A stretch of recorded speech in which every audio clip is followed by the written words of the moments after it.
Even hardened genre fans will find themselves whimpering at each new revelation. Publishers Weekly. The Infected Trilogy is an unabridged 3-season audio fiction series from #1 New York Times bestselling novelist Scott Sigler. Infected is a marvel of gonzo, in-your-face, up-to-the-minute terror. Lincoln Child, New York Times bestselling author of Relic and the Pendergrass series. 88 episodes, 53 hours of horror are free and available now wherever you listen to podcasts.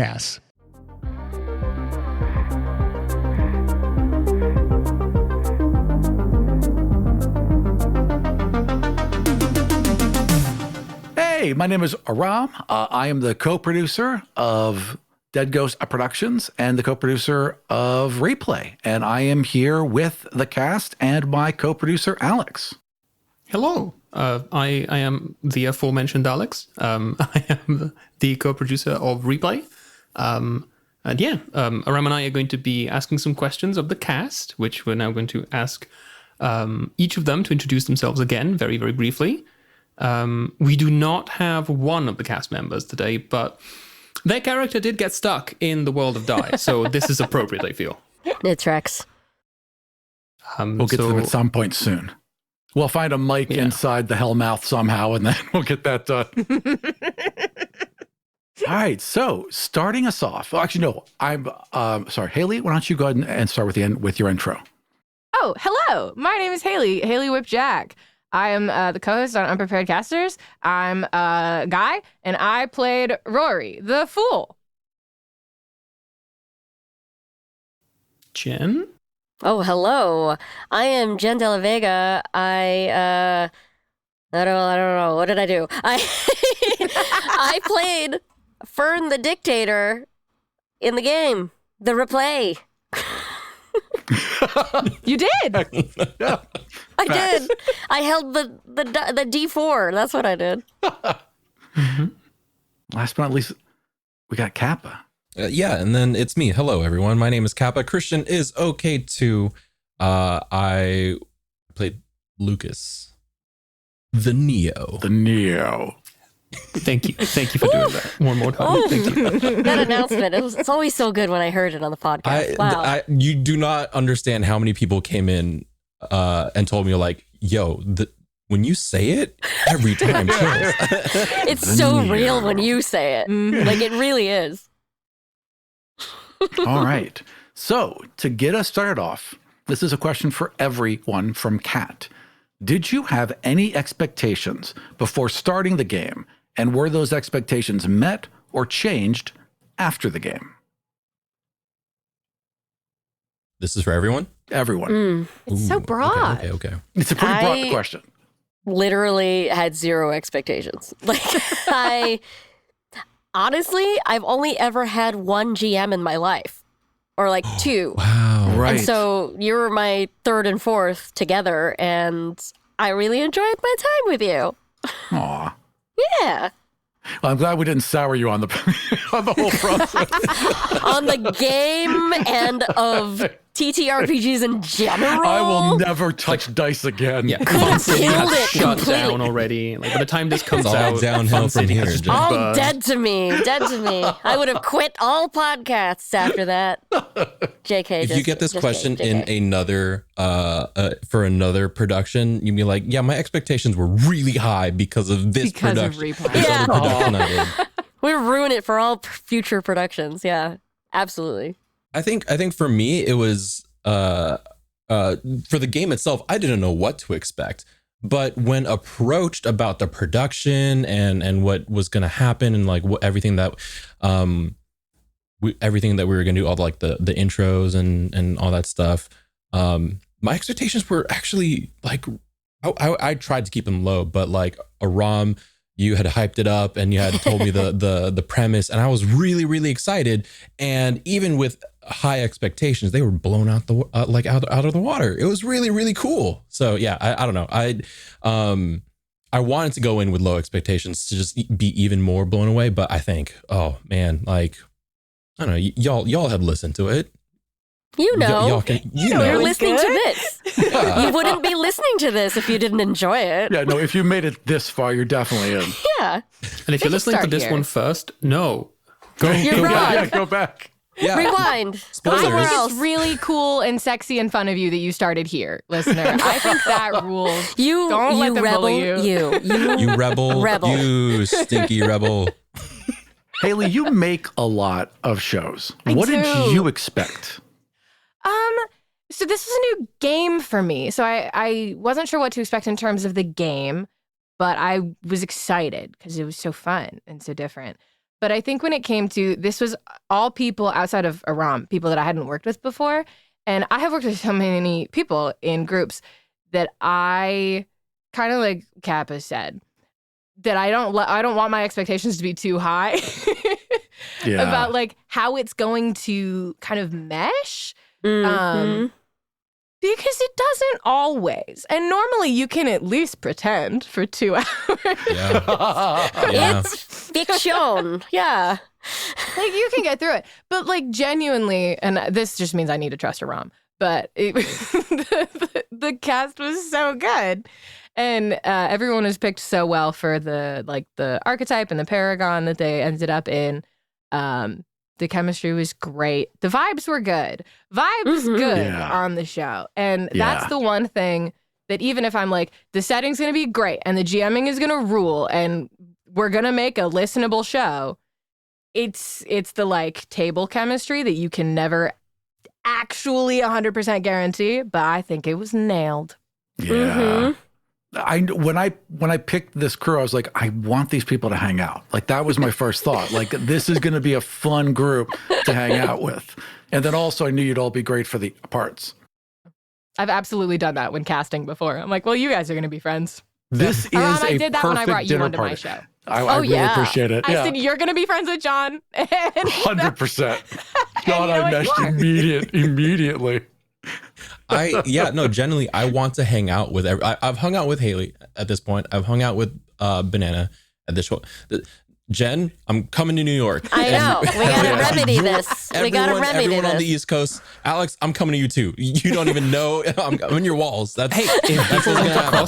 cross borders for me, do it. That's so sweet. Oh my yes, God. please. I would love to be Yes. able to move to not to move to the US, but like to cross the border down to come and visit people in the US. Yeah.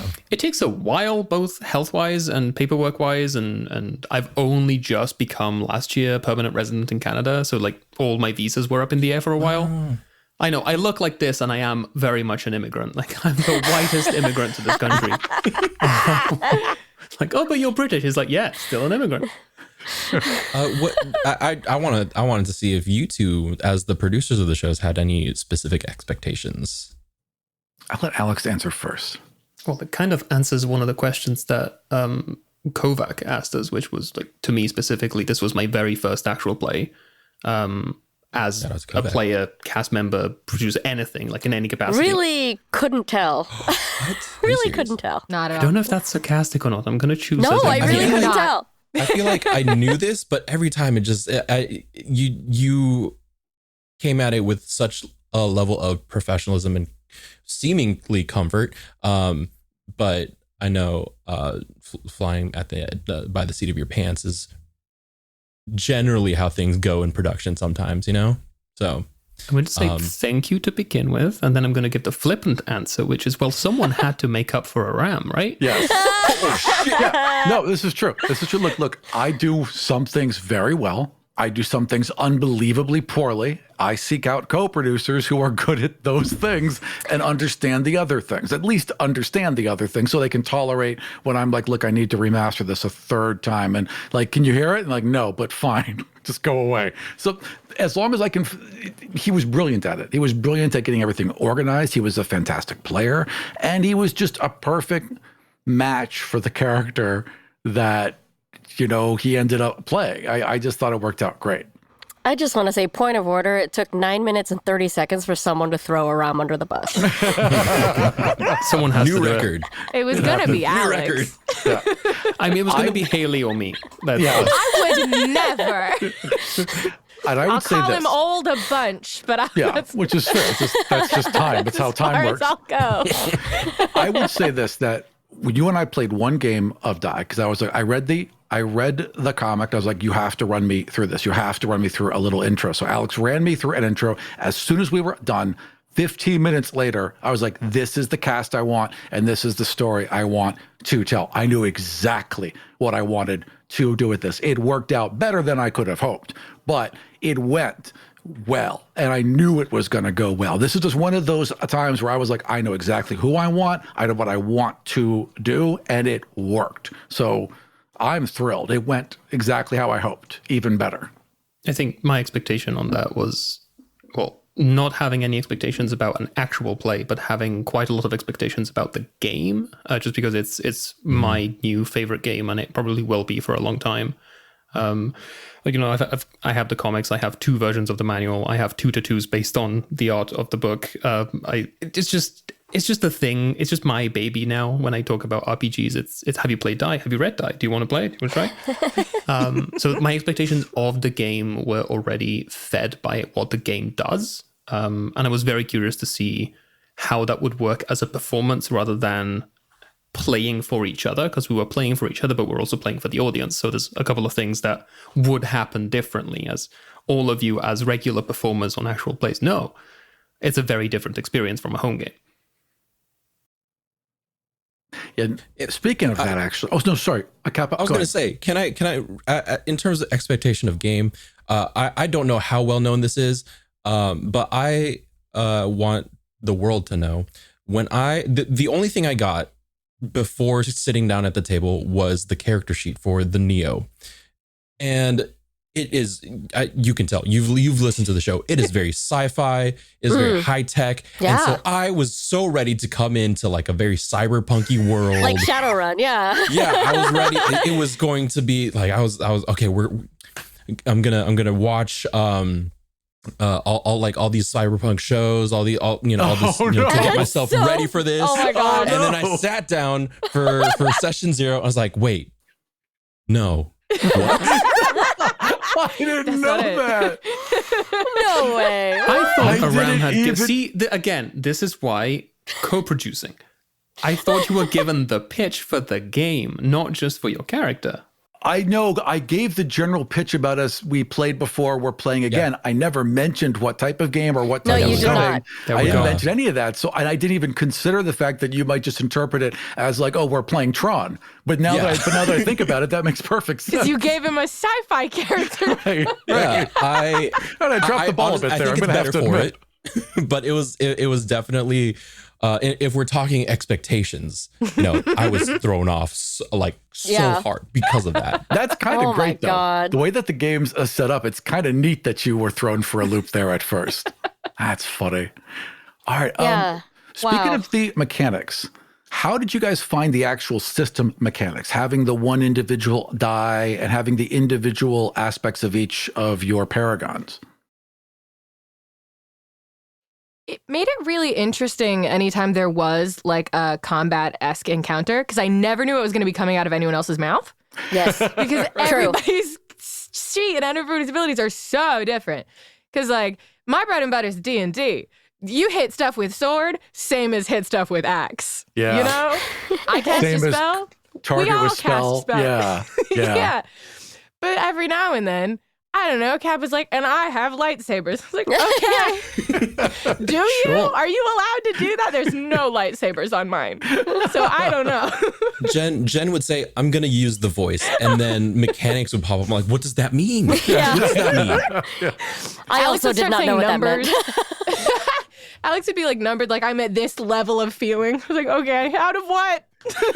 I mean, that made it so intriguing, though. Yes. That I did not have the core rulebook, and I only had a character sheet, and everybody else was saying something super freaking interesting every time we were in a confrontation.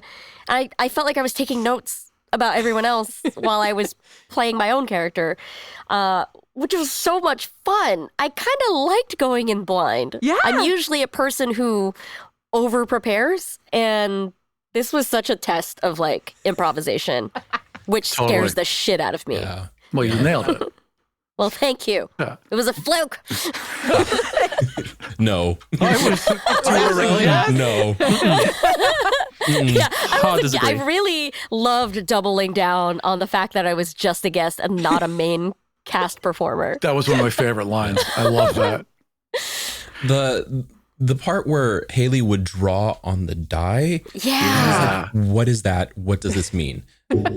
Yeah. I just we call Banana introduced me to this term, the asymmetrical design of this game makes it so interesting to just watch other people play it. I know going into another game of Die, which is going to happen eventually, who knows,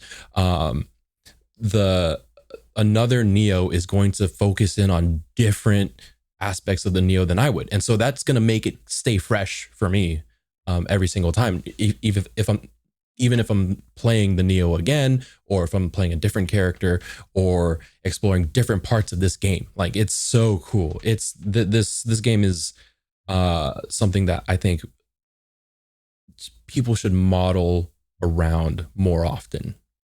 Absolutely. I still don't know what a god debt is. It's kind of purposely vague. Like, it kind of like, what do you think pays that back? What is a big enough return? Like, it's all kind of a negotiation, really, between you and the.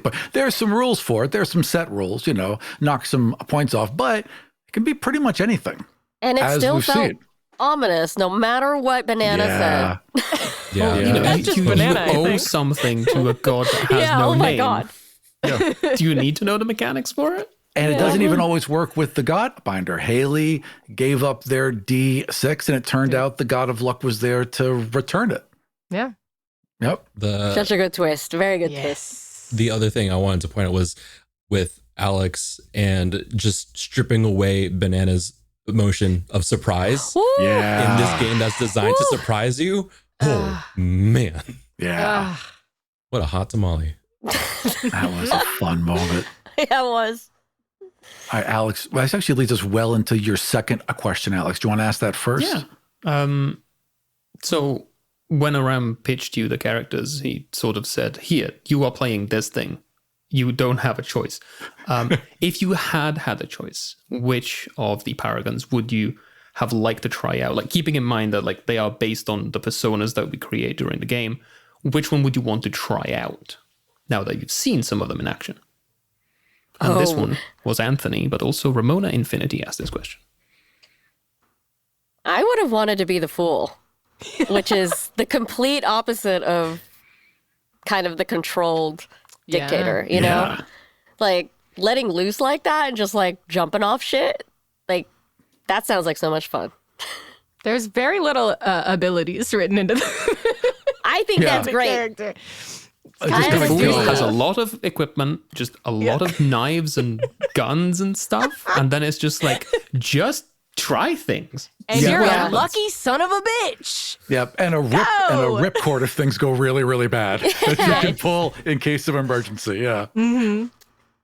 Yeah, Shadowrun has like sort of this mechanic of, consequence qualities. Like, if you go through something traumatic, you get X, Y, or Z. And I think this sort of illustrated that mechanic very perfectly, which is like, work with what you got, or like invent it or however, it's like, I don't know, you got to reach into the deep in your pockets to figure it out. Yeah. Which I think could be fun too. Totally. I think personally, I want to try out the one that I know the least about, which in this case is the Emotion Knight. All I know is that you have some sliding scale of emotions, and how that plays into what you can do in your abilities, I have no idea. The others, I want to say, tack on addendum to this. I want to play every single character. Yeah. They all sound really, really fun. But as of right now, I'm most curious about the Emotion Knight. Mm-hmm. You also get a talking weapon, which is fun. And I get a talking weapon. Who, by default, is critical of the knight's behavior at all times. Yeah, Just no, completely. It's I supposed did not know that was a rule. That's like the default flavor of the weapon. But when we do character creation, you can choose. Like, is it just the complete opposite of what you expect it to be? I think I once ran a game where we had an Emotion Knight who was an Emotion Knight of fear, and their weapon was just afraid of everything all the time. Oh. Such a sad thing for a weapon to be. Alex did a game, and the Emotion Knight had a boomerang with separation anxiety. Boomerang with separation anxiety. Oh my god. No, baby. So it kept coming back really quick. I'm in love with it, I think. That poor boomerang. And the boomerang at the end of the game was right. Oh. It was the only one who would ever come back to that one person. Oh. I just want to get a mimosa and a manicure with this boomerang. All right, you want to Haley, how about you? Oh, sorry. Yeah, I mean, so the thing about me is that Aram has my number nailed, and and he said, "You're gonna play the fool," and I said, "Yes, I will," and I would have if I was looking at the list. But if I had to pick a different one, I would probably go Godbinder, just because it's so sexy. It's very sexy. Oh my god. You have 13 Inherently. NPCs you can force your GM to come up with on the spot. Mm-hmm. Yeah, It's you incredible. can call any of them, and it's also a big, shoulders. Yeah. Lots of smoke and light kind Yeah. of set piece thing. Yeah. It's fun. Very Soul Calibur. Like, Totally.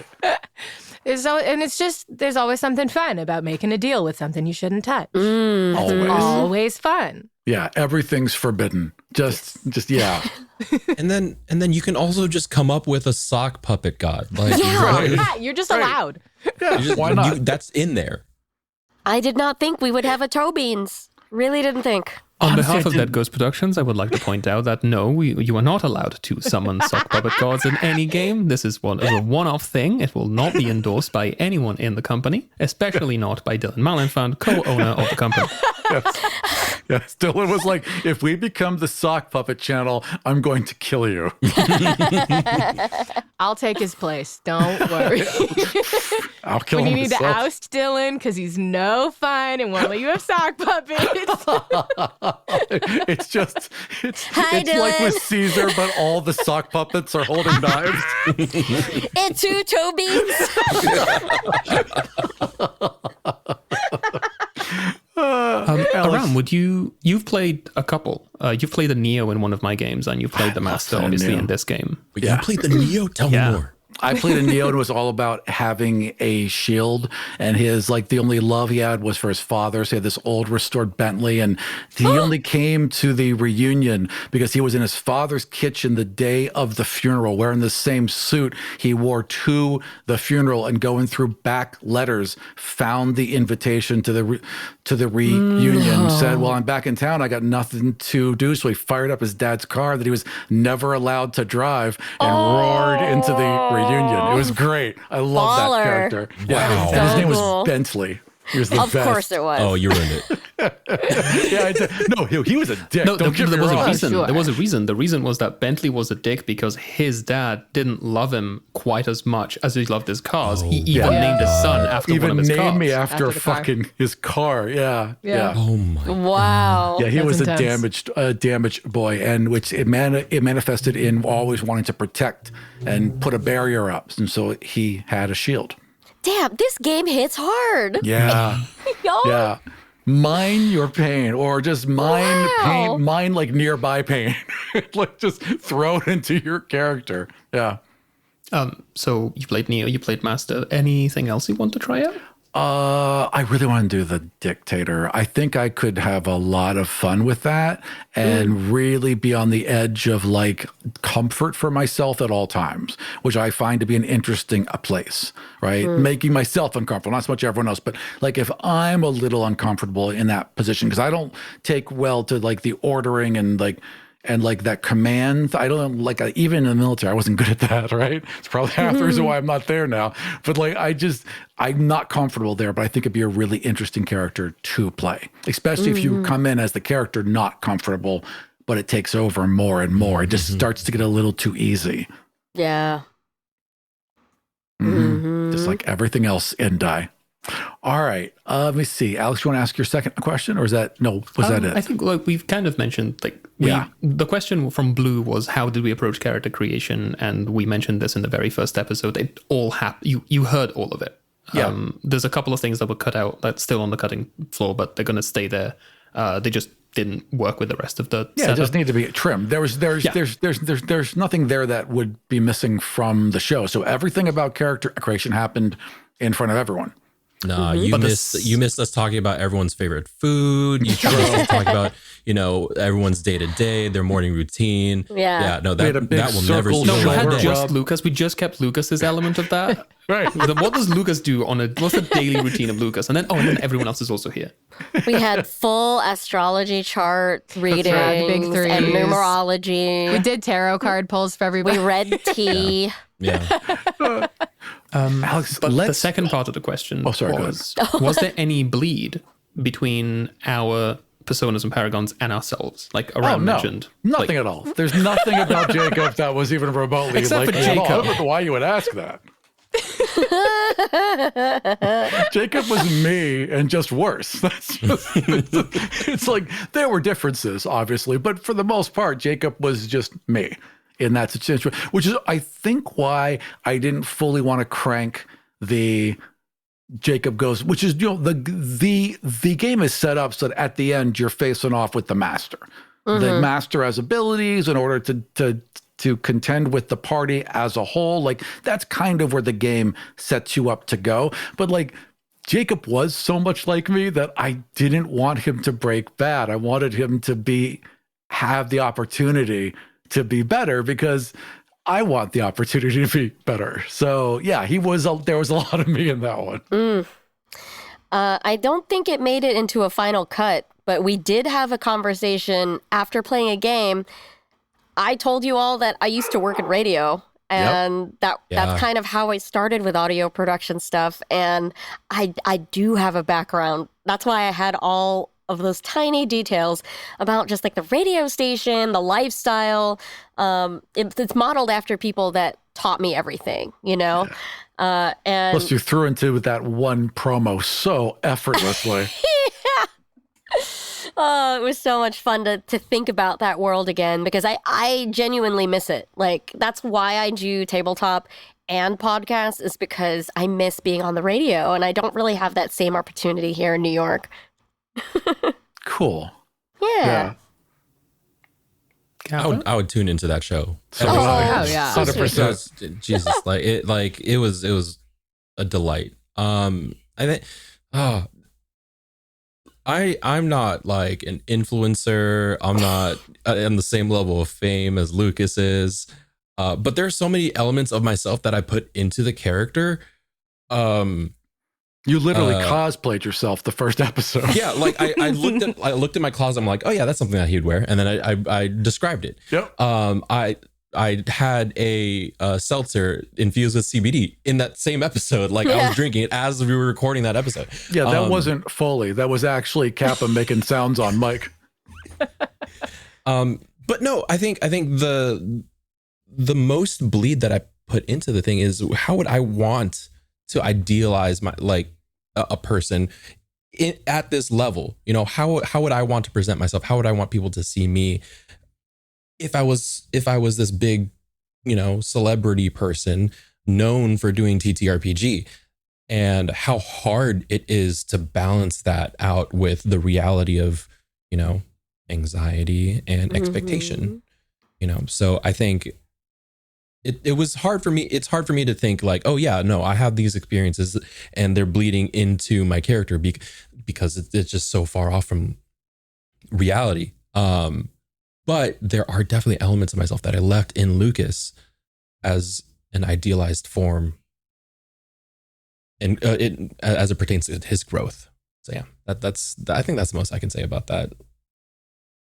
Yeah. I remember there was a point, it's one of the later episodes where Aram was saying something about him and Jacob being the same. I was like, yeah, we're shaking hands right now. You and I both had some revelations about ourselves on this one, but I don't even remember what it was, quite frankly. But it hit home a little bit, didn't it? Yeah. I think for me, the realest thing that you said that felt like it hit home the most when you're like, I do just want to be silly and goofy. I do just want to throw off these responsibilities and swing from chandeliers, Jacob. That's what I like. That's Haley. That's definitely coming from somewhere deep down. Nobody's letting me swing from the chandeliers. Well, and listen. I'm a guy who owns a business about telling stories on the internet with my friends. And so there's parts of Rory that I'm very afraid of. Yeah.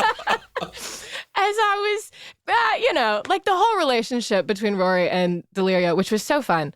But then I thought about it too hard and I was like, oh, that's my worst nightmare, actually. Yeah. That we have just put into Shoulder a pads. recording space. Wow. Because it's real. So it's real. real The and it's bad something Twitter takes. like Yeah, it's a constant juggle, especially because like none of us expected to be in charge of little teeny empires. That wasn't what we were going to do. Yeah. no. And I think, wanting to do fun stuff and instead having to be in charge and finding the wrong balance, Yeah. it's a nightmare scenario. And it stresses me out every day. Yeah. Absolutely. Doing And it that's why right is stressful. I'm Yeah. glad that Rory got to spend some time alone in this little space dimension with lightsabers. And I hope too. she had a good time. Well, maybe sometime during some charity drive in the future, we'll find out. Yeah. I'd be there in a heartbeat. Awesome. Alex, let's jump past the song, A Question for Time, and let's go to your next one. I think we should go to the one after that. I highlighted it for you. Oh, okay, perfect. All right. This is some of the cast leaned into the dark. Sorry, this is from Crispy. Some of the cast leaned into the darker side of their paragons, Deliria, Andrea, while others seemed to approach them cautiously. Fern, Lucas, how did you decide your personas would react to these new, often terrifying powers? That's a good question. Yours especially, Jen. Honestly, I don't know. I kind of was just playing to Fern's bewilderment with being dropped into a new place out of routine. Like it felt like bedtime. yeah, she had a There weren't bedtime. even beds anymore. There was no tea. She had a regular life, and I was trying to play to the shock of that. And she did relent a few times, relaxing into, hey, I actually made this. This is beautiful. Yeah. And I'm going to let myself feel okay with that. Because like me, I mean, I guess there's more bleed here, that sometimes I just like move project to project and don't sit with my success. And Yeah. I think Fern sat with it until it was taken away, and that I think played it naturally from there. One note on that, when Anna was trying to get Fern to use the voice on her, that's because Anna had a sire. And if you had used the voice on her, it would have broken the hold that her sire had over her. And that's why she was pushing you to use it. Just like I want to know. Yeah. Damn. Whoa. I knew there was This kind of answers one of the other questions that we had. Like one of the things that didn't happen, but Aram just had this headcanon that he never made it into the actual show. Yeah. Who knows? Charity fundraiser. Who knows? Exactly. As a podcast network, our first priority has always been audio and the stories we're able to share with you. But we also sell merch, and organizing that was made both possible and easy with Shopify. Shopify is the global commerce platform that helps you sell and grow at every stage of your business, from the launch your online shop stage all the way to the did we just hit 1 million orders stage. Whether you're selling scented soap or offering outdoor outfits, Shopify helps you sell everywhere. They have an all-in-one e-commerce platform and in-person POS system, so wherever and whatever you're selling, Shopify's got you covered. With the internet's best converting checkout, 36% better on average compared to other leading commerce platforms, Shopify helps you turn browsers into buyers. Shopify has allowed us to share something tangible with the podcast community we've built here, selling our beanies, sweatshirts, and mugs to fans of our shows without taking up too much time from all the other work we do to bring you even more great content. And it's not just us. Shopify powers 10% of all e-commerce in the US. Shopify is also the global force behind Allbirds, Rothy's, and Brooklinen, and millions of other entrepreneurs of every size across 175 countries. Because businesses that grow with Shopify. Sign up for a $1 per month trial period at shopify.com/realm, all lowercase. Go to shopify.com/REALM now to grow your business, no matter what stage you're in. Shopify.com/realm.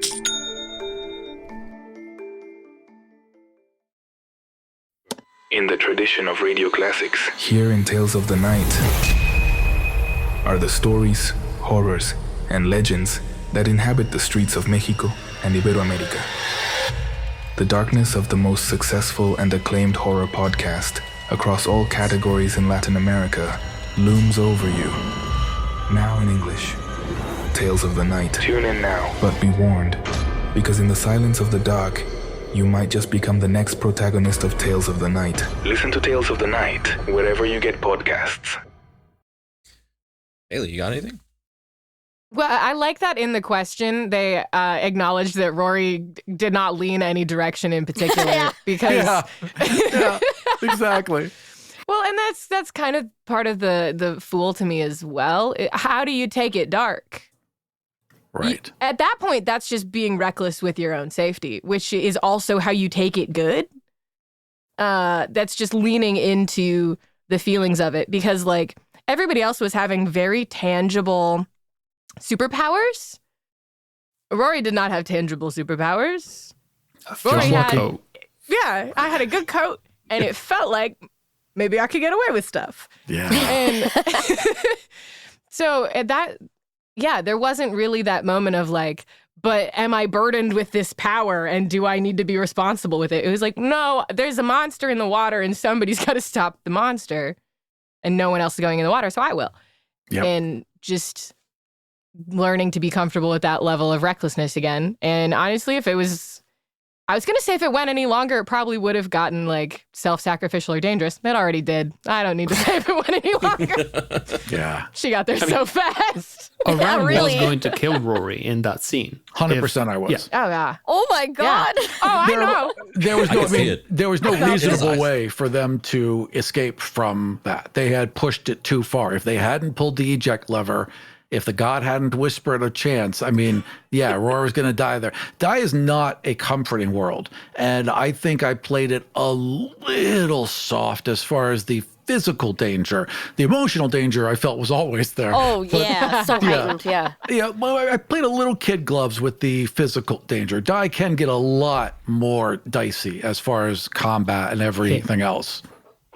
I mean, at some point you said you are basically Power Rangers. It's you're superpowered beings, and so I in my head it was very fitting that we had such little physical damage or physical manifestations of danger. So it made sense to me. Yeah. You were something that superheroes. often happens in die games is the first 2 sessions is just like, I'm just going to smash through walls and punch things, and then one of you dies. And it's like, oh, Yeah. okay, this can happen. At which point I'm like, why are you surprised? The game is called Die. Like, Yeah. Seriously. Not German. It's right there. yeah. I think with the question, I'm going to be a little bit more transparent here. I wanted to lean into like the darker side of Lucas's neo-ness and follow through on some threads that were brought up in the first 2 episodes.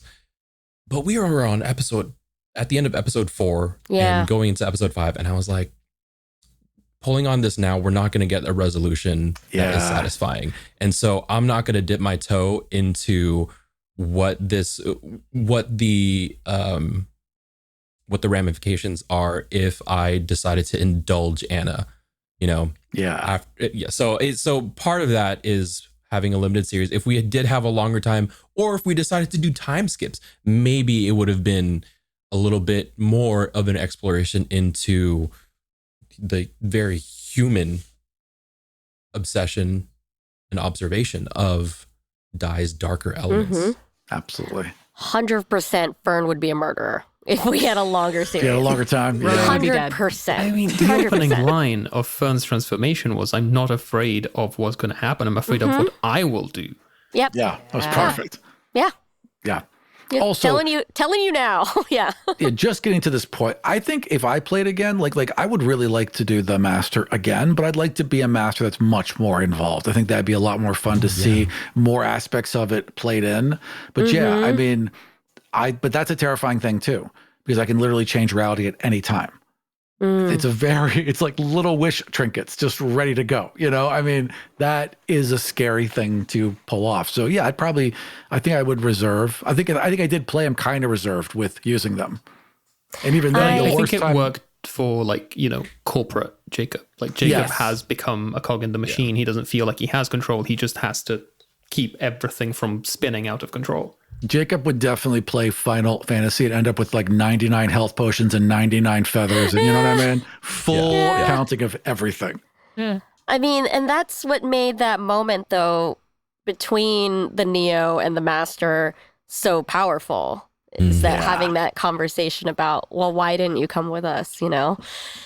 I was like, someone had to run the show and plan for things you were never going to see. Ugh. Yeah. It's one of my favorite moments from the show. Yeah, it was a good one. Little sidetrack. My favorite moment for the whole show, this is not one of the questions, but my favorite moment from the entire show is when we were like, okay, let's play back this important event that was going to happen. So we jumped into this little history, and right in the middle of it, I don't know if it was me or someone else led with this direction, but right in the middle of it, we're like, no, this is Jen's character's origin story. This is Fern's origin story. And it wasn't set out to be that, but it just became that. And it was so natural and worked so well. I loved those 9 minutes. I thought you guys were on fire, and it was just perfection. It was one of those times where I could just sit back and just let you all go. And it was amazing. Listening back to it, I was like thinking, man, Aram really just hands off the wheel, and we just we took it, Yeah. But it was I something amazed. that Kappa said in that scene. It was like the very first, I'm going to cast completely improvised name of spell that doesn't exist but is close enough to the official D&D one that everyone will recognize what it does. Yeah. And it's Yeah. Yes, you do. Yeah, it was great. You guys pulled D&D personas out of the air. We didn't mention anything official, but everyone knew what you were doing. It was perfect. Yeah. All right, so we should jump to the next one. I'm just eating up time. Alex?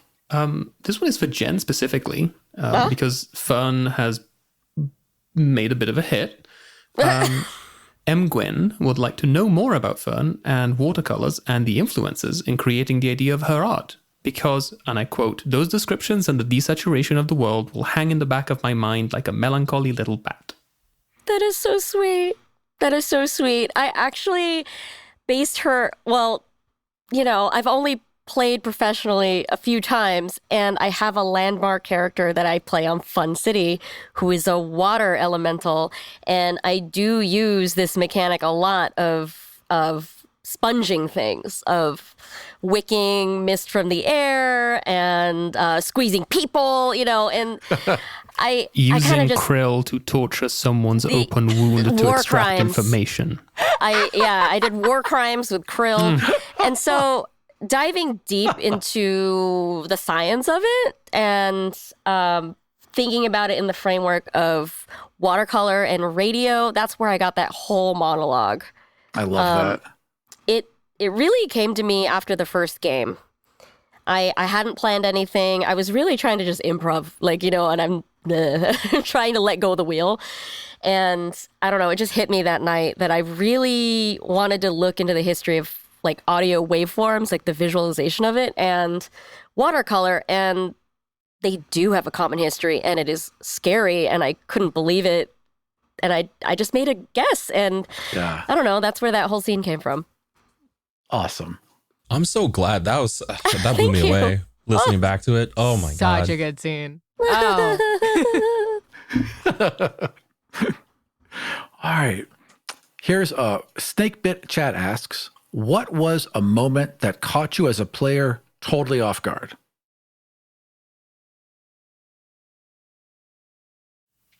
of our own, or just in general? In general. In general, I think mine was a moment off screen. Like it wasn't even during the recording that was cut. It was in between. It was the advancement that we got, like when we were deciding what advancements to take.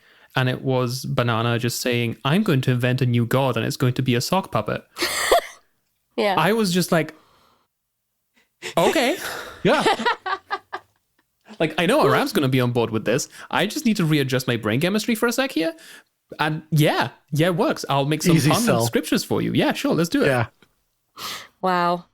I actually think it's when Deliria smashed the button, you know? Yeah. I didn't know how far Deliria was going to go.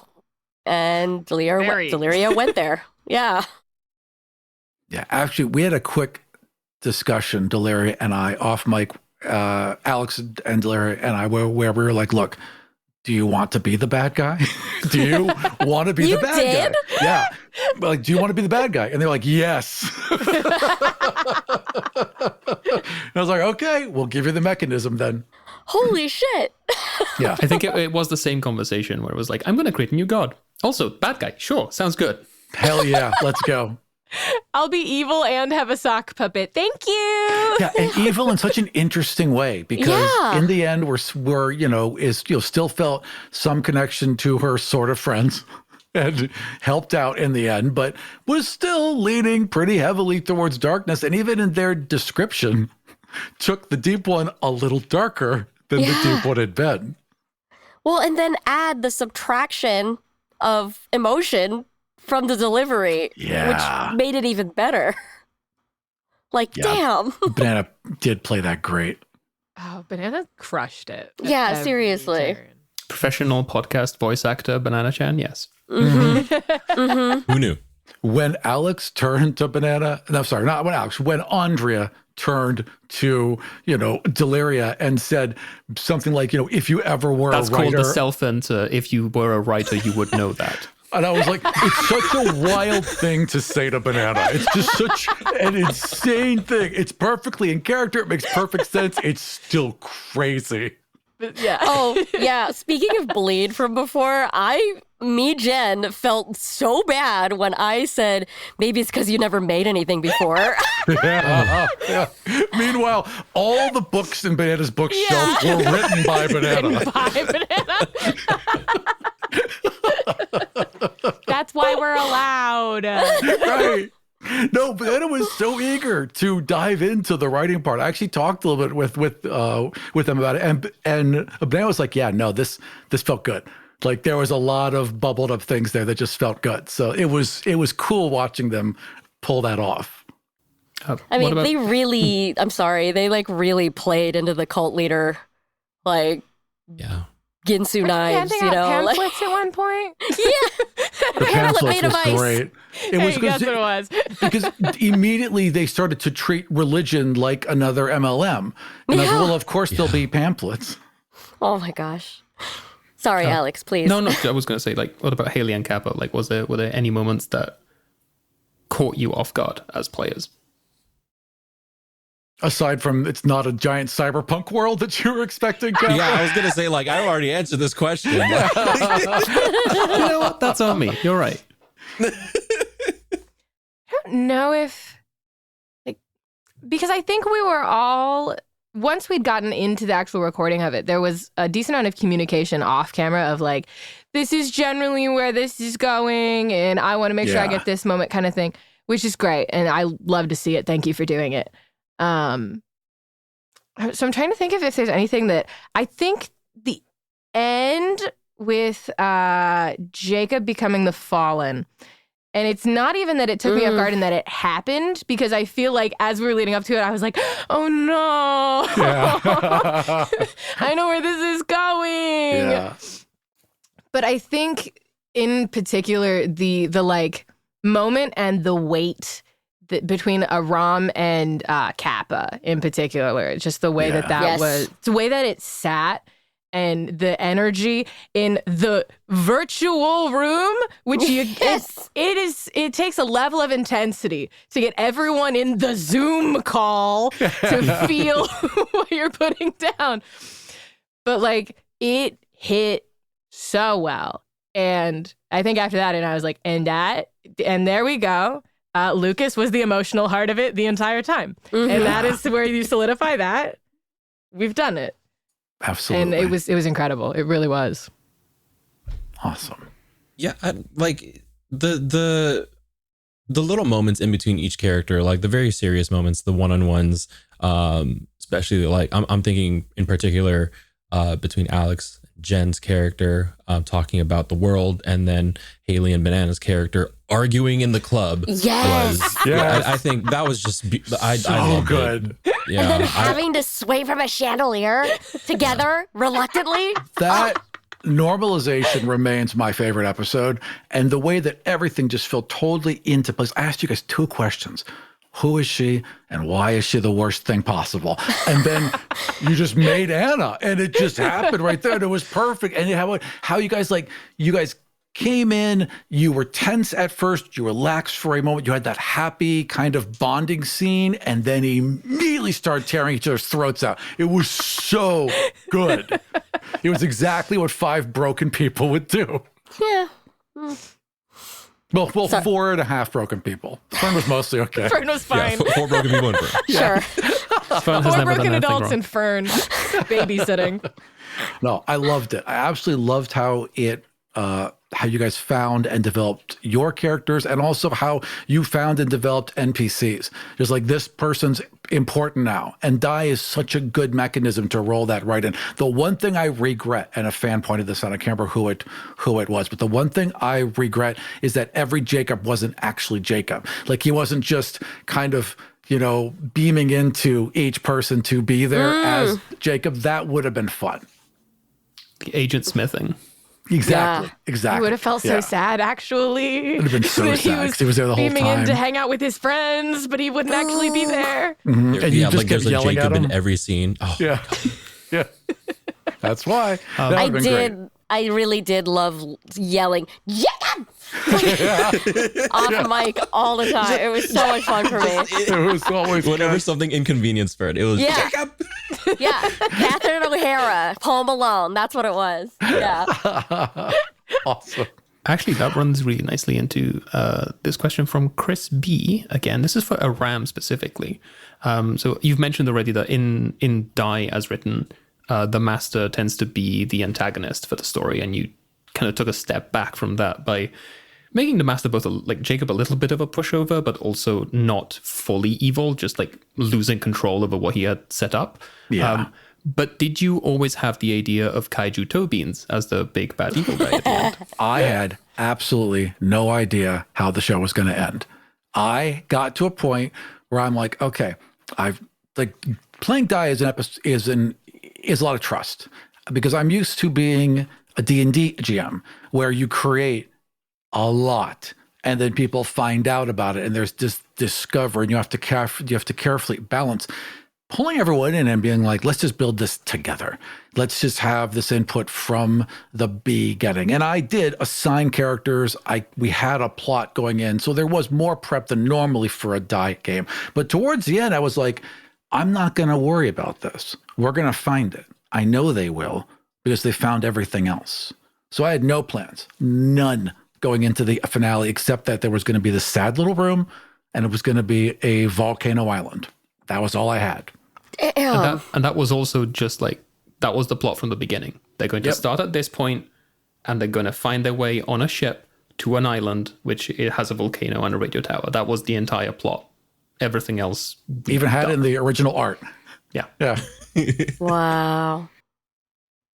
But you mean Pirate Booty, the pirate themed bar was not pre-planned? In the I moment, wasn't expecting that either. No, in the moment I was like, and you know what? You delivered it so naturally, though. You were so proud of You yourself. said I was booty. so proud. The way you said booty, I was like, holy shit. I was so proud of that moment. I even went in and cut up all your laughs so they lined up perfectly, so it even sounded like a really good joke.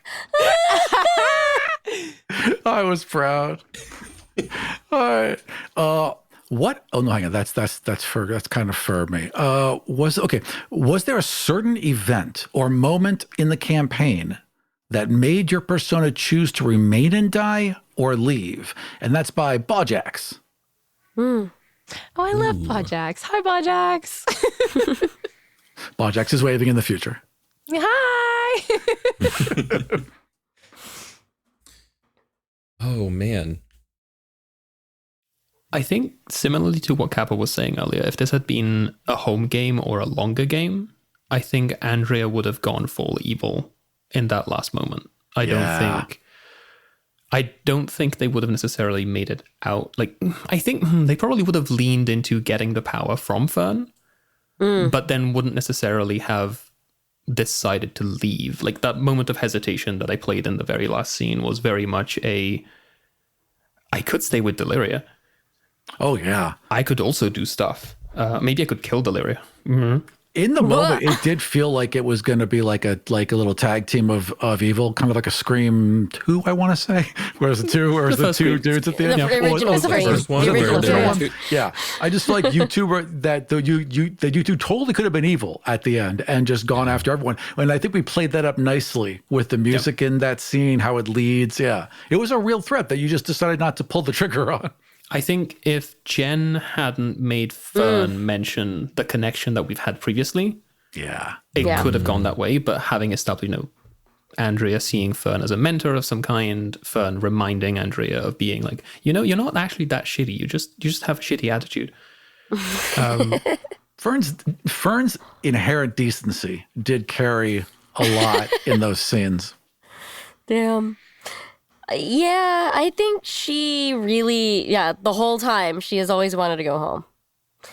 I don't think there was anything that was going to keep her there unless there was a threat to her normal life.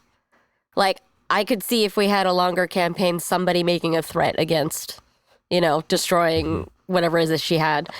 And then her wanting to defend it fiercely, I think she could mama bear her way. Yeah, through a war, Yeah. Yeah,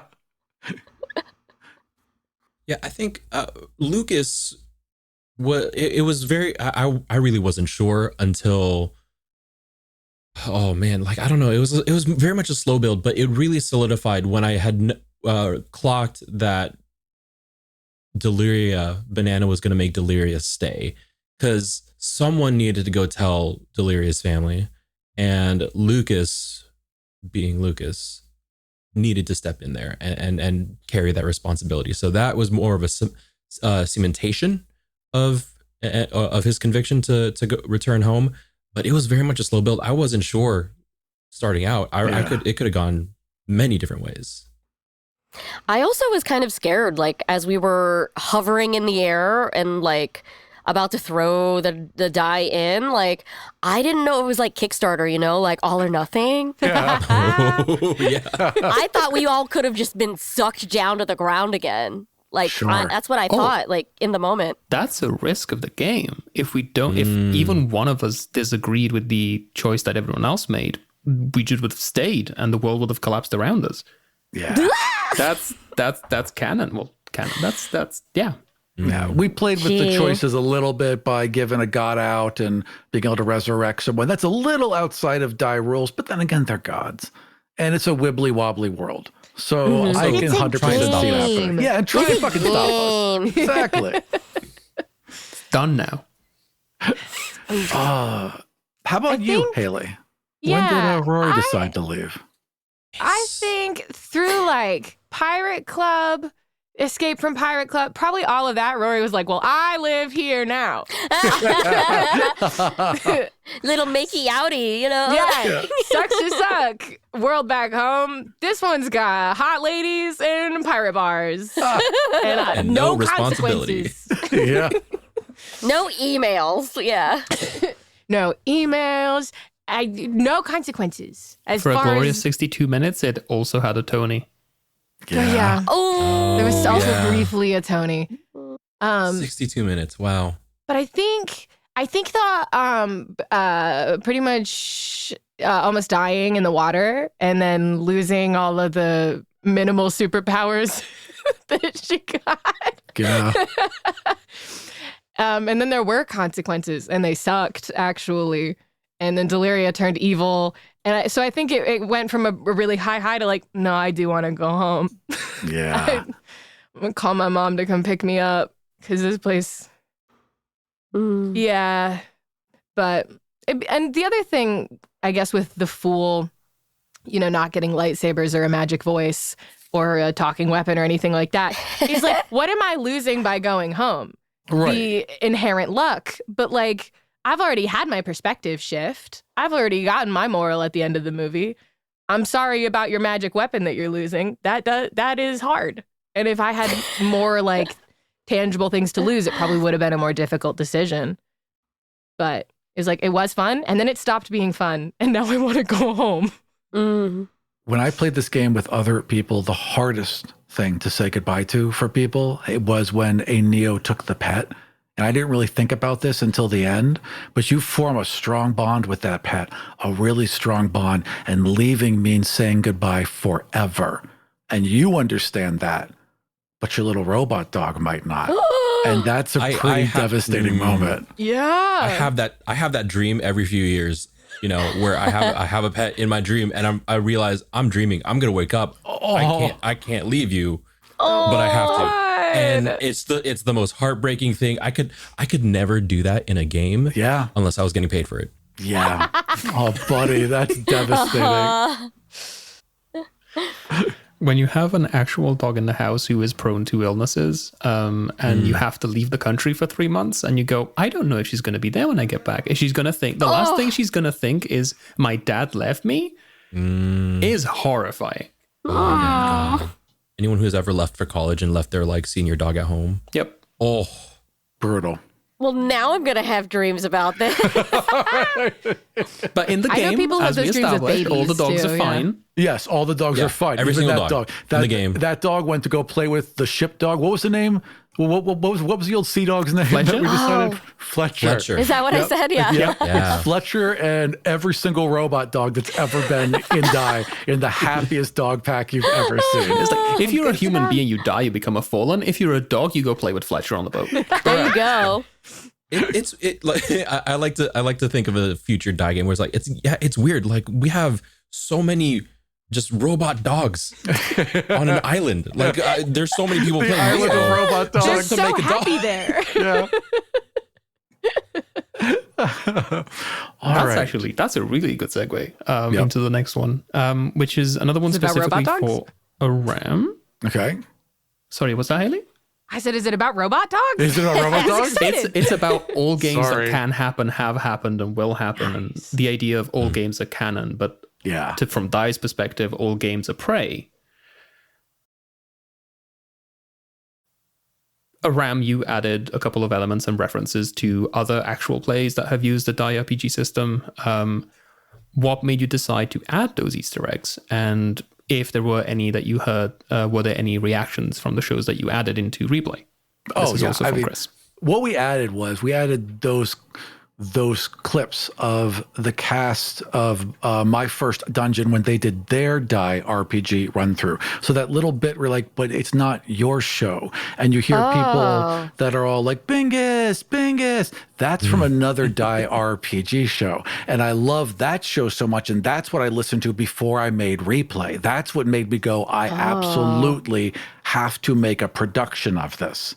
And it really kicked me into gear. And Bingus was the pet of the Neo. So the whole team had this super strong attraction to Bingus, which was also like a version of a pet that exists. Yeah, it was like a mega squirrel. And so they all loved this pet. And so I just that to me just was such a perfect moment about Die. And probably one of their most optimistic moments. And I just thought it fit really well in that scene. And that was it. And the interesting part is I went to Brian, who runs My Favorite Dungeon. I was like, can I do this? And he said, yes. And I was like, is there a part in it which you feel like would be the best fit here? And he's like, I'm so overwhelmed. I'm just not sure, but have it anything you want. I was like, okay. And I started episode 2 and I drug it to a random spot and I let go and it happened. That thing happened immediately. It took me a minute to find the clip I wanted. I was like, well, that's what I want. That's the one. No. Yeah. Damn. Die is real. Yeah, Die is real. Scary. That's scary. That's scary. That's I was legit so scary. pleased. Yeah, I couldn't believe it. I was like, of course that's what it is. Because I'd heard the whole series, and as soon as I heard it, I was like, that's exactly what it has to be. Anything else? The little Easter egg, little homage to... and the people who heard the show absolutely heard it, and we got really good feedback. Oh, they all loved it. So that was a neat thing to be able to tie those audiences together. Also, the God of Fate that tempted Rory at the end was borrowed heavily from their God of Fate. At the time, I didn't even think it's like it. I didn't think the God of Fate was going to have your die, but I thought, oh, this is such a great way to give it back. Why not? So I didn't really plan on playing a God of Fate, and I totally cribbed. And when I listened back, I was like, oh, that's basically just his God of Fate. Whoopsie. Yeah. No, it's an intentional Easter egg and homage and a reference. There you go. Did it on purpose. If you ever asked me, that's what it was. No, I copped to it right away. I was like, I just stole this, and I'm so sorry. All right. Anything else, Alex? You have one more question, which is actually from Brian of My First Dungeon. Oh, all right. What elements of this production, again, and this is for everyone, what elements of this production / lessons from this game will you carry to future actual plays? Demanding a soundtrack for every scene I'm in. Yes. Describing the actions to a very specific sound. It's not even demanding a soundtrack. It's describing the action in such a way that you can't not do the soundtrack. I want a John Carpenter synth. There are so many possibilities. Big drums and a very specific sound. It's like, okay. Thank you. Yeah, it was great. I was like, it was every time I was like, oh man. And then I was like, okay, let me go look at that and find something perfect. And I'm like, they're going to think I'm a genius. I was so happy to put it in. Well, now I'm gonna do that every time I play with anyone else now. Totally. We'll get you on Unprepared Casters because Aram does the music for Unprepared Casters. Right. It'll be me. And I'm like, oh, Jen. I want a Vivaldi winter. Yeah.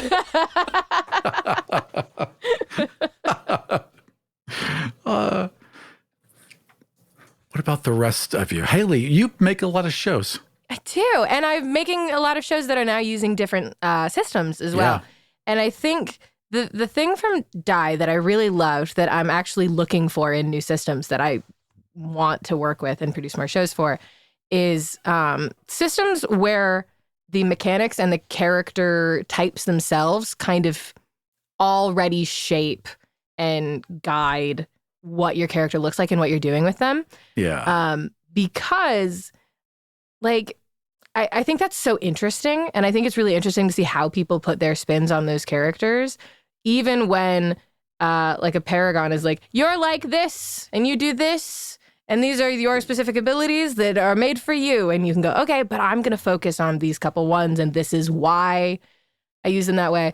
And I think that that's really fun, particularly for like shorter form shows, which is what I make, is having kind of that direction built into it. Session 0 a bit. Yeah. Yes. And it makes it really interesting. And then also when you're using the show to kind of pitch the game, which I feel like is what you guys were doing by making a show with Die. Yeah. Totally. Alex I want in more particular. people to play this game. Absolutely. Yeah. Listen to this and then go play Die. When you're using the show to try to pitch the game, that's really helpful to be like, you've got one taste of how you can take that flavor and those mechanics. But now what would you do with that? And because I think it's really inspiring for an audience as well, which I love.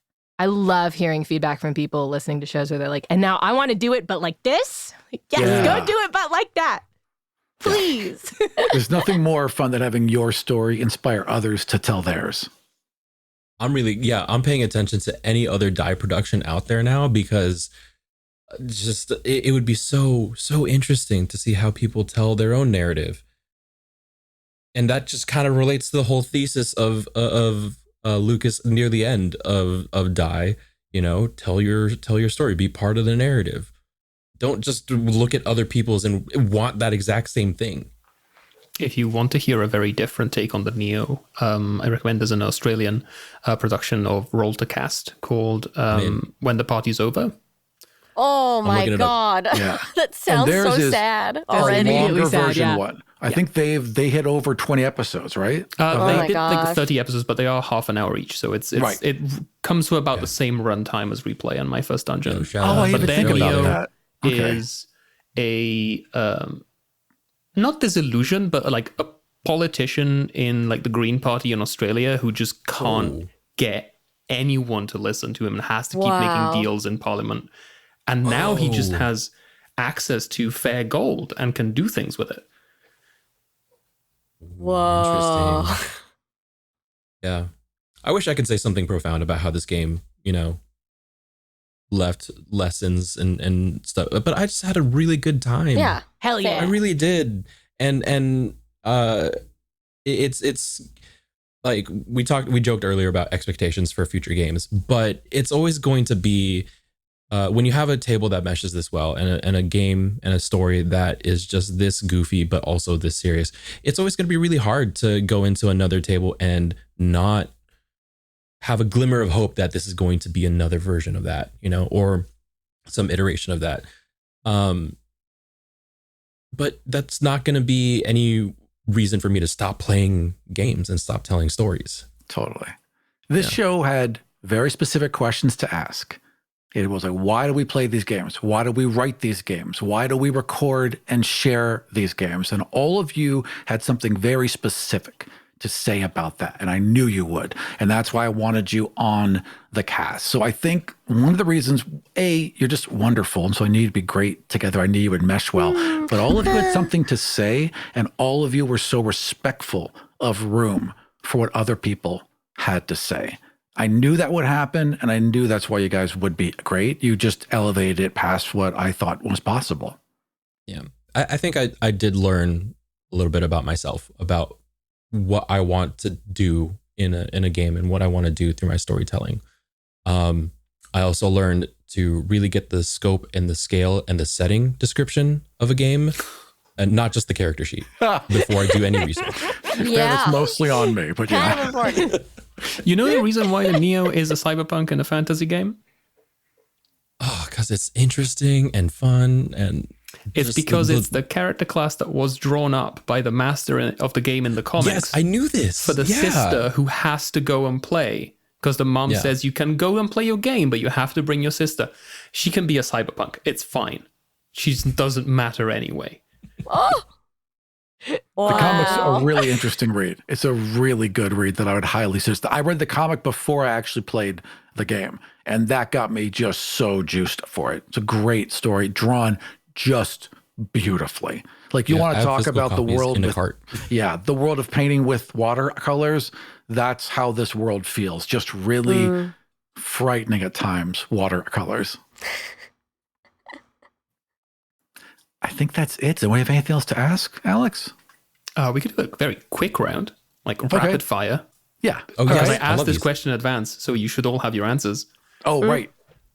This one is from Bunny. Does your character have a theme song or a song that you feel strongly resonates with the character? Jacob 100% does. It is by the Punch Brothers, and it's called Just Look at This Mess. Wow. And it's a heartbreaking song. Can you repeat that for the people who want to write this down? Yep. Yeah. That is by the Punch Does your Brothers. character So good. And I'll put a playlist of this on our Discord, and I'll put the links to the songs to Spotify in the notes as well. I love it. I got Banana to answer this question. Oh, in yeah? advance. Banana had 3 songs. One was Teenage Deliria, Electronic Renaissance by Belle and Sebastian. Wow. One is Deliria as she arrives into Die, which is Carsick by Kay Flay. And one is Love Deliria Kay Flay. after she becomes the Godbinder, which is Loneliness, Benny Benassi remix by Tom Kraft. Deliria, Secret Raver? I could see it. I could totally see it with those light up balls swinging back and forth. Let's see. Fern would have. It's not even real, or maybe it is real. Maybe it could be made. It's a coffee house version of Fleetwood Mac. You can go your own way. You know how it's like down You tempo. can go your own way. Yeah, like the tempo is like the like the lyrics are off a little bit, but like that like acoustic guitar that Just doesn't put a seem really to end. strummy one in there. Yeah, I could see that. And there's this like tiny low bit electronica, like you're standing in a coffee shop, like okay. Someone's done that. I'll find a version of it somewhere. Also, the Murder, She Wrote theme song. Specifically that piano, Yeah. dun, dun, dun, dun, dun. Don't they just say Murder, She Wrote over and over again? Or am I thinking of something else? Murder, She Wrote. Murder, She Wrote. Oh, I must that's think of a something different else. song. I'm just thinking a different song, aren't I? Yep. Okay, fair You enough. might have just written that one yourself. And that's a pop song, yeah. I'm not Isn't so that- old. isn't that just it too many doesn't cooks? exist. No, it exists. Oh, Murder, She Wrote. Murder, She Wrote. I can see. I know what this song is. It was like a popular 1992 reggae dance hall song. Yes, that's what I was thinking of. Okay, yeah, Yeah. that probably didn't lead into Angela Lansbury. You're right. No, they're not related. No, she was at the parties. Doing the limbo. I can see Kappa is ready to go. Oh, yeah. Please, let's hear it. Even thought. This is the song that I want to pair with Lucas's magical transformation. Okay. Ooh. So if you want, listen to this song as you're playing it back. I want you to listen to Run It by DJ Snake featuring Rick Ross and Rich Brian. It is very much in the spirit of the Neo. But Wow. if I'm really talking about Lucas, just Lucas, vanilla reality Lucas. What's Up by Four Non Blondes. Wow. It's just such a good, feel good, really true to Lucas's demeanor and going about with his day and his life. I could see Lucas in a convertible cruising along the Santa Cruz Highway or whatever it's called out there, blasting Four Non Blondes. Absolutely, I could see that. Haley? Yeah, there's a song that I had playing in my head every time I made a really bad decision. And it's called Delirium Tremendous by Felix Hagen and the Family. Is that who you yeah. came up with the name for Yeah. your publishing company? That's great. I didn't Because- know that. Yeah, it's a song I really like, and the name is based off of Delirium Tremens, which The is, beer. I think... No, it's a medical thing. Oh, it's a medical thing. It's like the shakes you get when you're really anxious, I think, or it's like vertigo or something Oh, like that. is that what the beer is named after? Probably. Okay, got it. Probably Sorry. not the other way around. It's like, this is a really serious medical condition. If only there were a beer that could inspire us. Delirium. I just can't think of a name for this, and you're just at the There bar is, though. dejected. Oh, That's it's, okay, man. It's it's severe alcohol withdrawal symptoms. That's what delirium That tremens is a crazy thing to name a beer after. a beer that. Yeah, that's pretty nuts. Why would you do that? Yeah. I don't know. The song Delirium Tremendous it's like this beat. It's like a dance song, but it's about not being able to relate to anyone around you and feeling like you're wearing a mask and your body's falling apart. And that's just the song that was playing in my head every time I made a really bad choice. And also Is the that mask that was your killing mask off. part you had? Oh my gosh. Oh yeah. I literally had pulled up the lyrics to be like, this is the right song, right? Like, yeah, I'll fake a grin until my skin is starting to crack. Let's go, Rory! Perfect. I think I have Andrea's In Hindsight song, which is, it's Linkin Park, which is the quintessential Andrea. Yes. But it's In Between from Minutes to Midnight, which just begins with, it only has like 3 lines sung by Chester. The other ones are all Mike Shinoda. And it starts with the line, "Let me apologize to begin with," Wow. which is, Yeah. yes. Just really quick. That's the song that I sing and actually fits my vocal register. I can't sing for shit, but I can sing that song. Now we got to do a karaoke right now. bar when we hang out. Oh, let's go. I'll just sing the 3 Chester lines. You can sing the entire thing. I got you. Awesome. Anyone have anything they want to add? before we say our final goodbyes to Replay? Just a big thanks for listening, especially to folks who don't know any of us, and for jumping in the pool with us, because this was such an adventure and I loved joining in on the live listens with all of you. It was truly, truly a delight. Yeah, that was a lot of fun. I love the live listens. I really do. They're so rewarding, and they just give you more insights on the game and the character, which I found also really interesting. Also, Kovac, I love that you clocked Fern as evil. Yeah, from the start. I loved Didn't that. question it once. Yeah. Everyone else like, Fern is perfect. And he was like, no, Fern is the villain. No, I die on this hill. If this is going to be a longer series, you are absolutely right. Yeah. Yeah. Totally.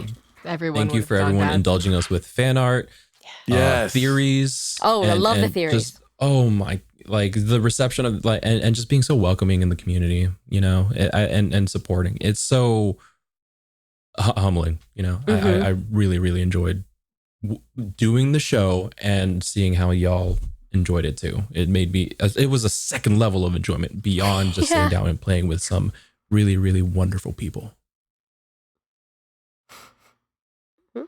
Ditto. Yeah. I will say this. I knew you were going to be amazing. And I am very, very thankful that you all took time out of your incredibly busy schedules to trust me on a brand new network and a brand new show, and kind of throwing you into the loop with like weird dice I mailed you. And you were all just like, yep, That's right. I'm on board. Let's go. And It's a sci-fi game anyway. I know how to play those. Yeah. I knew it was going to work, and I was really thrilled that you were all there. But Kappa, you didn't like even when the burned little piece of paper, clearly in fantasy, like handwritten font, like it didn't read fantasy at all. No, not at all. It did not. That's the best. All right. Oh my Like God, cursive that is font. the best surprise of this gonna make a whole little note. session. That's so funny. My favorite part of all of that was of course, making them and sending them to you and being excited. But the fact that apparently Rory just made, not Rory, sorry, Rory's not real. Haley just tore Haley's open, and there was pink, just confetti in their entire kitchen. And I got this message. All over my kitchen, and I have so many cats around. Oh my! To paint a picture, the box is so tiny, It's so but small. there's like 8 of those boxes worth of pink confetti fit somehow in that one box. Yes. So It crazy. exploded in my hand. Yep. I put a little tiny box inside a box, and I glued it down to make sure it'd be in the center. Then I just stuffed as much of it around Oh my as possible. God. Some of us You're didn't get such a that monster. experience because customs decided it had to all be opened in front of customs. No. Ah, yeah. Yeah, so Alex just got a I had to sad send little people box to with some drive confetti to the taped to US. the bottom. I tried to gosh. send it to Canada. Canada said no and sent it back. They just said no. We don't know what the heck's going on with this little box inside a box with a piece of metal inside it. So we're gonna just Can't send have it it. reverse through the entire system because that's how Rude. much we don't trust this. It was Just very rude. weird. Yeah. Yeah. You all got cute dice, right? I saw Kappa's just now. That was like Yep. a cute die. No, Yeah. it sucks. Ooh. They're all metal with these cracks and Mine Yeah, was no, so totally. pointy. I love how focus. the You worst- have D6s, Rob. You just Yeah, showed I them kept- to us. I know, Damn 'cause you. Send them because- to Haley right now. No, They won't because even I keep focus. all of them. So every time I Yeah. run this game, I send people dice, but I keep the full dice, and I'm gonna have a full set of full dice that I use as my regular D6s. I literally, I Each have one that dice set. is I stolen and have the captured. fucking That's gold hilarious. cracked dice set. I That's could have amazing. used it, but I was You were being Committed. true to the game. You were being of true my to the Committed. game. shitty little die that I needed to draw circles on. That's the best. Oh, Damn. anyone So have funny. anything else? I want to thank all of you because I said this was my first experience as doing anything like this. And one of the questions was like, were you a fan of anyone before this? Like, yeah, literally every single one of you. I was like, Unprepared Casters. Oh no. Never heard of them. Fun City. Absolutely not my favorite Cyberpunk series. When to I follow. showed Alex the list, I Alex went, got "This is not gonna excited happen." and then immediately nervous about it. Yeah. It's like this could never happen. It's like me playing with these. So thank you for playing with me. And that's it. I don't have anything else. I don't know where that sentence was going. So just, thank you for playing with me. Thank you works perfect. All right. So this is it. We're going to hit stop and we're going to say one more time goodbye to the world of Die. Thank you all for listening, and I look forward to making more games for you soon. Bye, guys. Bye. I don't know why I'm waving. Bye. My name is Alex Valente, pronouns he, him. I am a bisexual bilingual Britallion on Musqueam, Squamish, and Silvertooth land. I have been a cleaner, publishing intern, waiter, scare actor, editor, university lecturer, language teacher, shop manager, and more usually, a translator. I can be found in tiny writing on the credits page of books when publishers remember to name the translator, and lurking in TTRPG spaces when people forget I'm there. I'm Banana. My pronouns are she, they, and he, and I'm a tabletop game designer and writer. I'm also the owner and co-founder of the RPG and small box board game publishing company, Game and a Curry. I love horror movies and cheesecake a lot. You can find me at Banana Chan Games on Twitter, Instagram, Blue Sky, TikTok, all of the social media. I'm Jen De La Vega. You might know me as Vivian Lakewood on the Shadowrun podcast Fun City, Murkesa Maldar on the Stillfleet miniseries Float City, and The Keeper on Cozy City, a Brindlewood Bay mystery. I also happen to be a chef and cookbook author based in Brooklyn, New York. You can find me online as Randwiches. That's the word sandwiches, but replace the S with an R. My name is Haley Whipjack, and I'm an educator, podcaster, and a passionate fan of making fun things. I am a co-host, game master, and a player on TTRPG Actual Play podcast Unprepared Casters, while also pursuing personal creative projects on my TikTok and YouTube channels. My name is Christian, better known as Kappa in most online spaces. I use he, him pronouns. I am a performer, producer, and writer in the TTRPG space. I've produced, performed in, and organized events with Friends Roll Dice, Roll20, Asians Represent, Utopia, and many other groups and organizations to forward the work in uplifting marginalized identities in the TTRPG space. Occasionally, I'll appear as a guest in actual play streams, podcasts, and talk shows to lend my voice and expertise in storytelling and character-driven narratives. And my name is Aram. I'm a producer, designer, photographer, and voice actor living in a quiet town off Lake Michigan. I'm a co-founder of the storytelling podcasting collective Dead Ghost Productions, co-host of the Dungeons & Dragons podcast Kill Every Monster, and the creator of God's Fall and of Now and Then. I also did the editing and sound design for Replay. You can find all of my shows and all of my social media at aram.gay. Thank you for joining us for the launch of Dead Ghost Productions. We are a queer-run and owned studio and a proud member of the Realm Network. Keep up to date with Replay and all of our projects by following us on Twitter at DeadGhostPro. Find all of our social media and all the shows we produce at deadghostpro.com.